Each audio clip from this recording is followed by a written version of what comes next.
Hey there, my name is Anthony Romano, and this video is on easy keto. So essentially, this is a video I filmed yesterday, very spur of the moment, because it explains to you when you're able to use a sort of relaxed keto approach. You know, you're not counting calories, you're not counting carbs, you're simply eliminating the foods that you shouldn't be eating on keto, right? Eliminating the stuff that's going to kick you out and taking it easy from there, just cruising, okay?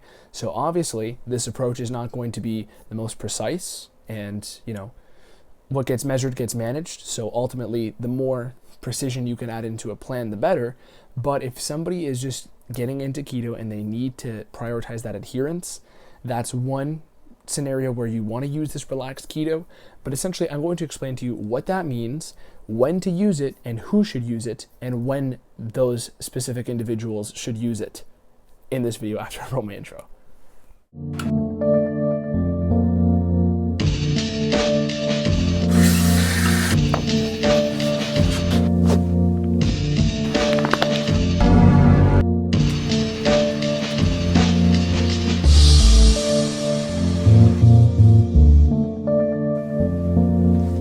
Tell you really quickly about relaxed keto, okay? So essentially, this is more of a maintenance diet, and it's something that I'd never recommend for somebody who is aggressively pursuing fat loss or somebody who is, I guess, starting keto, okay? Regardless of what their goal is. And the main way to explain this video is by showing you this, okay? So you're gonna get a look at this. This is dark chocolate, and I'm about to eat some of this. So essentially, let me just fix my little camera here. So if you're somebody who is aggressively pursuing fat loss, I always recommend that you stay strict with keto and you never break the rules, okay? You can start doing some of these carb inclusion strategies I talk about when you have at least put in 1 month of ketogenic dieting, strict ketogenic dieting. So if you're somebody who is just getting started with this and you want to start, you know, doing some of these funky carb backloading techniques, targeted keto techniques, you must wait at least 1 month before you even think about these things. But for the people who are watching this who are, you know, doing keto for lifestyle, doing keto for maintenance, people who aren't chasing a physique goal, right? Or fat loss for that matter, you can start including some dark chocolate, or you can start including some of these keto suspect foods, as I was recommended by an audience member. So keto suspect is essentially the word that I deem for foods that, you know, realistically, they will break ketosis in a very minor way, okay? Dark chocolate has a little bit of sugar. Thanks, Daisy, for contributing. A little bit of sugar.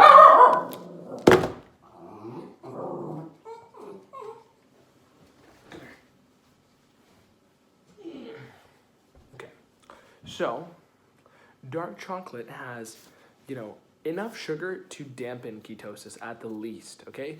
I can't give you an answer for everybody's body, but what I can say is that, you know, when we're talking about strict ketosis, I'm never gonna recommend something like this for some of my clients who are aggressively pursuing fat loss.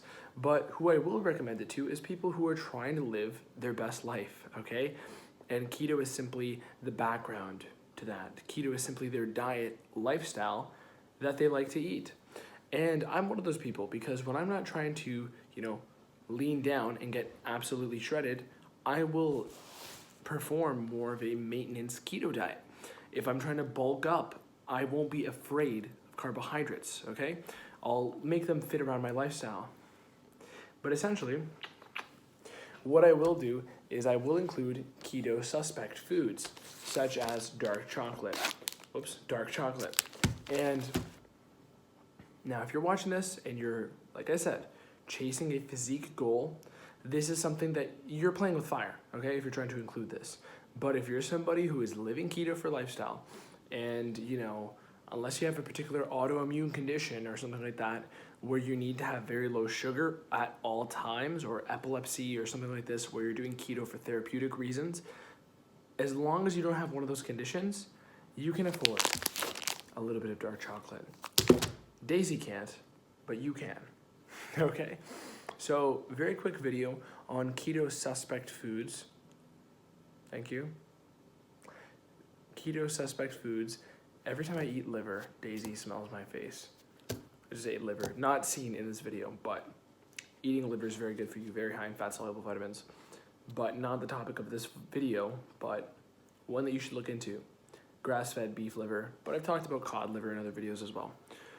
So, when we're talking about keto suspect foods and keto lifestyle tips, you can include little bits of foods like this. However, one caveat that I want to throw out here is if you get in a habit of having keto suspect foods, beans, dark chocolate, are you good? Beans, dark chocolate, maybe we're having some of these keto sweets like Halo Tops, stuff like this, things that are still not going to pose too much of a problem for ketosis, but for people who are newer and people who aren't as, dedicated, they're not something you should be having at all times. So example, Halo Top ice cream, it will raise your blood sugar. If you're somebody who's trying to compete for a show and you haven't picked me as your coach, then, keep that as far away as possible. But you can have it every now and then as a sort of cheat day, because the best way to handle cheat days is by making it something that is not as big of a barrier for ketosis and for staying in that fat burning state. So, like I said, you're gonna wanna stay as least problematic as possible with your cheat days, quote unquote. But if you are somebody who's doing keto for lifestyle, you can have the Halo Tops, you can have the dark chocolates, you can have these little bits of, foods that would normally be problematic for somebody who is aggressively pursuing a fat loss goal, and you can make them a part of a lifestyle. Now, the last caveat that I was kind of explaining there was you have to keep in mind that you must be very self-regulating, because if you're someone who is, having this on a regular basis, you'll notice that the timing of the day that you consume these foods will begin to make you start to feel hungry at that time. So essentially, if you start having dark chocolate every evening, your body's going to get used to a blood sugar spike at that time, okay? Which will then further, increase the frequency of how hungry you are at such a time. So, yeah, that's my dog. She barks at things at nighttime, okay? Deal with it. I have to deal with it.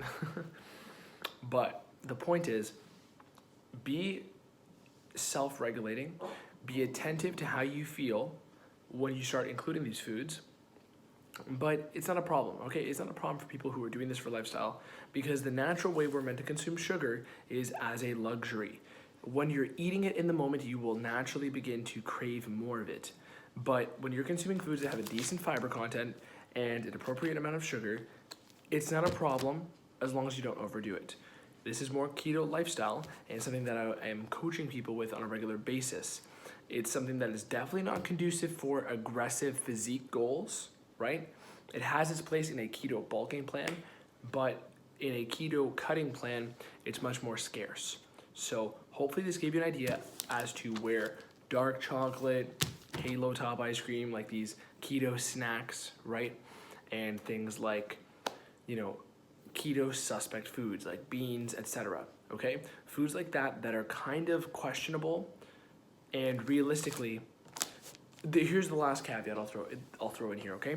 The last topic that is related to this is for people who are at a point in their life where their body is, very overweight and they have a lot of body fat to lose, they can afford to have some keto suspect foods if it means that their adherence to the overall plan will be better. Okay, so somebody who is very aggressively pursuing fat loss, but they failed a billion times, they just want something that will work, you don't have to be as meticulous when it comes to counting calories. You don't have to be as meticulous when it comes to, keeping out the keto suspect foods. You can have small amounts of them as long as you exercise moderation in doing so. So if I had somebody who was 300 pounds and they had to drop 100 pounds, my approach is initially going to be whatever is going to incite them to exercise the most adherence to the plan. So rather than getting meticulous and tedious with the calorie counts, I would allow them a certain amount of dark chocolate, keto suspect foods, things like this. as long as it meant that they would adhere to the overall plan. Okay? Especially for people who are very overweight, they kind of have that sort of blood sugar spike volatility that they're used to. So you kind of have to, allow yourself a little bit to slowly taper down. Now, I don't necessarily recommend that people who are very overweight go for this sort of slowly decreasing carbs. I recommend that you switch entirely to a ketogenic metabolism, but you'll simply allow some of these keto suspect foods. That's far better than, going from 300 to 250 to 200, right? You can do that, but if you get adapted to ketosis and you spend that time that would have been spent between areas of, 250 carb to 200 carb to 150 carb, eventually you're gonna get to a point where you feel like shit with a very small amount of carbohydrates, but you're still in a carb metabolism. So I normally recommend jumping across the ocean entirely. My general recommendation for fat loss dieting is, pick either carbs or fat. One of those is going to be your body's fuel. So you have to let your body have an abundance of fuel. If you're picking ketogenic metabolism, we have endless amounts of fat. So you're always going to be in a state of abundance.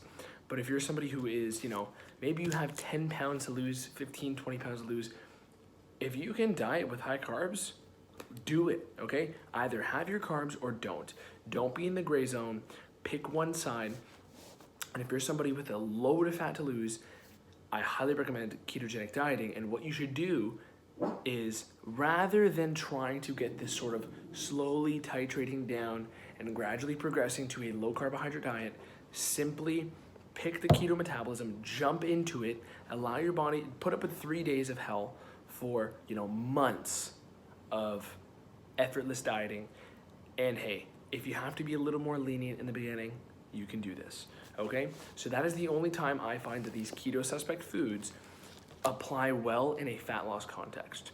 Hopefully this video gave you plenty of insights as to, understanding more of the practicality elements of fat loss on a ketogenic diet. If you want to work with me one-on-one, go to my website, romanoketo.com, and beyond that, ask me your questions, okay? Ask me your questions, follow my Instagram, seriously, follow that Instagram, and from there, subscribe to this video if it gave you some value. If you're at this point in the video, then you pretty much have to like the video if you haven't already. So let me know what else you'd like me to talk about. I'd love to help you out. And besides that, thank you again for watching. Anthony Romano, peace.